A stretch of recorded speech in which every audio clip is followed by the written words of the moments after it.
আজ ঘুম থেকে উঠতে উঠতে 6টা বেজে গেছিলো, তাই আমি আর বেশি দেরি না করে ফ্রেশ হয়ে রুমটা গুছিয়ে নিই। আর তারপর কালকে রাতে ছোলা ভিজিয়ে রেখেছিলাম, সেটা খেয়ে পড়তে বসে পড়ি। আর আমি যেহেতু সময়, স্পিড এবং দূরত্বের চ্যাপ্টারটা শুরু করেছি, সেটা শেষ করতে হয়তো আরেকদিন লাগবে, তাই আমি ইউটিউব থেকে একটা 1.5 ঘন্টার ক্লাস করে বই থেকে সেটা আমি প্র্যাকটিস করছিলাম। আর আমার এই স্লটটা ছিল 3 ঘন্টা মতো। তারপর পড়া হয়ে গেলে সাইকেলটা নিয়ে জমিনের দিকে একটু বেরিয়ে যাই। বর্ষাকাল প্রায় শেষের পর্যায়ে আর শরৎকাল শুরু হলো বলে তাই শরতের হাওয়া বইতে শুরু করেছে। আজকের আবহাওয়াটা কিন্তু খুব সুন্দর, বেশ ফুরফুরে বাতাস দিচ্ছে। আর তারপর আমি এক ব্যাগ ঘাস খেতে নিয়ে সোজা ঘর চলে এসেছি। তারপরে এই ছোট বাছুরটাকে ঘাস খেতে দিই। আর তারপর বাড়ি এসে মুড়ি আর আলু সিদ্ধ দিয়ে আজকে আমি সকালের খাবার কমপ্লিট করি। তারপর ছাদে এসে 15 মিনিট মতো আমি ওয়ার্কআউট করছিলাম। যেহেতু এখন আর মাঠে যাওয়া হয় না, সারাদিন ঘরে থাকি, তাই শরীরটা ফিট রাখার জন্য একটু ওয়ার্কআউট করছিলাম।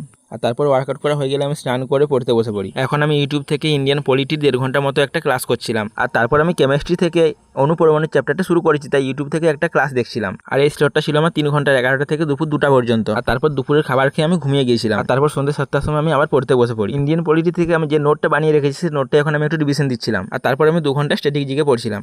সো আজকের ভিডিওটা ছিল এই পর্যন্ত। এরকম ডেইলি মিনি ব্লগ দেখার জন্য চ্যানেলটা সবাই সাবস্ক্রাইব করে। দেখা হচ্ছে নেক্সট ভিডিওতে, ততক্ষণের জন্য টাটা।